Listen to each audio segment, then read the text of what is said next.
March 20-ന് അവിശ്വാസ പ്രമേയ ചർച്ച നടക്കാനിരിക്കെ പ്രതിപക്ഷ ആരോപണങ്ങൾ നിഷേധിച്ച് കിടങ്ങൂർ പഞ്ചായത്ത് ഭരണസമിതി അംഗങ്ങൾ വികസന പ്രവർത്തനങ്ങൾക്ക് തുരങ്കം വയ്ക്കുന്ന LDFന്റെ നുണപ്രചരണങ്ങൾ ജനങ്ങൾക്ക് മുന്നിൽ തുറന്നു കാട്ടുമെന്ന് പഞ്ചായത്ത് പ്രസിഡന്റ് തോമസ് മാളിയേക്കലും ഭരണസമിതി അംഗങ്ങളും വാർത്താസമ്മേളനത്തിൽ പറഞ്ഞു.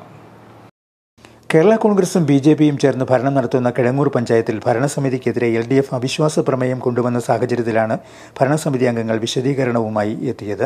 വികസന പ്രവർത്തനങ്ങൾക്ക് തുരങ്കം വയ്ക്കുകയും നുണപ്രചരണം നടത്തുകയുമാണ് LDF ചെയ്യുന്നതെന്ന് ഭരണസമിതി അംഗങ്ങൾ പറഞ്ഞു.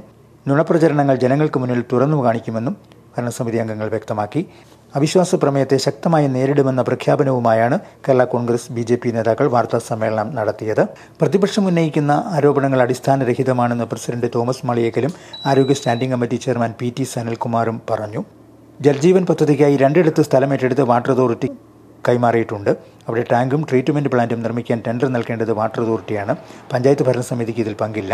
ഇടതുപക്ഷം ഭരിക്കുന്ന കടപ്പളാമറ്റം മരങ്ങാട്ടുപള്ളി പഞ്ചായത്തുകളും കിടങ്ങൂരിലെ ജൽജീവൻ പദ്ധതിയുടെ ഭാഗമാണ്. പൈപ്പ് ലൈൻ ഇടാൻ ഗ്രാമീണ റോഡുകൾ കുഴിയെടുക്കാൻ തീരുമാനമെടുത്തത് പ്രതിപക്ഷത്തിന്റെ കൂടി സമ്മതത്തോടെയാണ്. ചെയ്ത ജോലിയുടെ പണം വാട്ടർ അതോറിറ്റി നൽകാത്തതിനാൽ കരാറുകാർ സമരത്തിലാണ്. പദ്ധതി വൈകുന്നതിന്റെ ഉത്തരവാദിത്വം സംസ്ഥാന സർക്കാരിനാണെന്നും പഞ്ചായത്ത് ഭരണസമിതി അംഗങ്ങൾ പറഞ്ഞു. ഗ്രാമീണ റോഡുകൾ തുറന്നുകൊണ്ട് പൈപ്പ് ലൈൻ ഇടാൻ നമ്മൾ സമ്മതിക്കുകയുണ്ടായി. കരാറുകാർ 2 മാസത്തിനുള്ളിൽ കോൺക്രീറ്റ് ചെയ്ത് തരാമെന്ന വ്യവസ്ഥയുണ്ട്.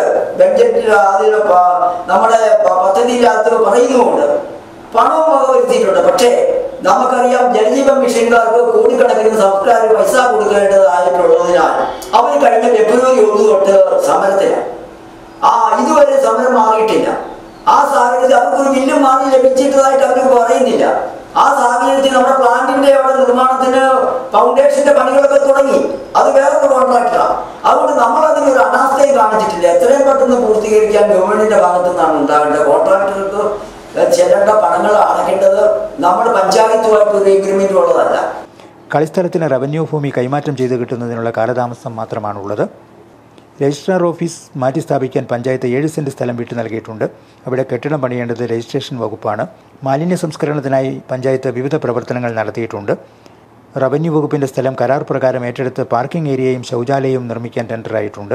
ഷോപ്പിംഗ് കോംപ്ലക്സ് നിർമ്മാണത്തിന്റെ പ്രാഥമിക ജോലികൾക്ക് മാത്രം 11 ലക്ഷത്തോളം രൂപ ചെലവാക്കി. ഇത് സംബന്ധിച്ച് ഓഡിറ്റ് റിപ്പോർട്ടിൽ ആക്ഷേപവുമുണ്ട്. സ്ട്രക്ചർ ഡിസൈൻ ചെയ്തതിലടക്കം അപാകതകൾ ഉള്ളതിനാലാണ് പദ്ധതിക്ക് അനുമതി നിഷേധിക്കപ്പെട്ടത്.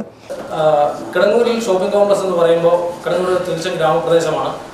നിരവധി പദ്ധതികൾ ജനങ്ങൾക്കായിട്ട് ചെലവഴിക്കാൻ തുക കൃത്യമായി നമുക്ക് ലഭ്യമല്ലാതിരിക്കെ 4 കോടി രൂപ എസ്റ്റിമേറ്റ് കണക്കാക്കുന്ന ആണ് ഷോപ്പിംഗ് കോംപ്ലക്സ്. അതിൽ തന്നെ 3,60,00,000 രൂപ KSRTCയുടെ ലോൺ എടുത്ത് വായ്പ എടുത്ത് ചെയ്യാനാണ് ഇപ്പോൾ നമ്മൾ ഉദ്ദേശിക്കുന്നത്.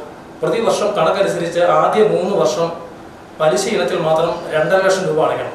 2.5 ലക്ഷം രൂപ പലിശ ഇനത്തിൽ 18 മുറികളുള്ള ഒറ്റ നില കെട്ടിടം ഷോപ്പിംഗ് കോംപ്ലക്സ് പണി തീരുമ്പോൾ 2.5 ലക്ഷം രൂപ പ്രതിമാസം അടയ്ക്കണം. അത് 3-ാം വർഷം തൊട്ട് 4.25 ലക്ഷം രൂപ അടയ്ക്കണം. അതായത് റവന്യൂ വരുമാനം എത്രയുണ്ട് എന്ന് കൃത്യമായ കാൽക്കുലേഷൻ ഇല്ലാതെ നമ്മൾ ആ പഞ്ചായത്ത് ഷോപ്പിംഗ് കോംപ്ലക്സിന്റെ നിർമ്മാണ പ്രവർത്തനങ്ങളുമായി മുന്നോട്ട് പോയാൽ അത് ധനവകുപ്പ് അല്ലെങ്കിൽ ധനകാര്യം കൈകാര്യം ചെയ്യുന്ന ഉദ്യോഗസ്ഥന്മാരടക്കം പ്രത്യേകമായിട്ട് മുന്നറിയിപ്പ് വൈസ് പ്രസിഡന്റൊക്കെ കൊടുത്തിട്ടുണ്ട്. കട്ടച്ചിറ ബൈപ്പാസ് സംബന്ധിച്ച് വൈസ് പ്രസിഡന്റിനെതിരെ ആരോപണം ഉന്നയിക്കുന്നവർ നിർമ്മാണ സമയത്ത് പദ്ധതിക്ക് തുരങ്കം വെച്ചവരാണെന്ന് പ്രസിഡന്റ് തോമസ് മാളിയേക്കൽ പറഞ്ഞു.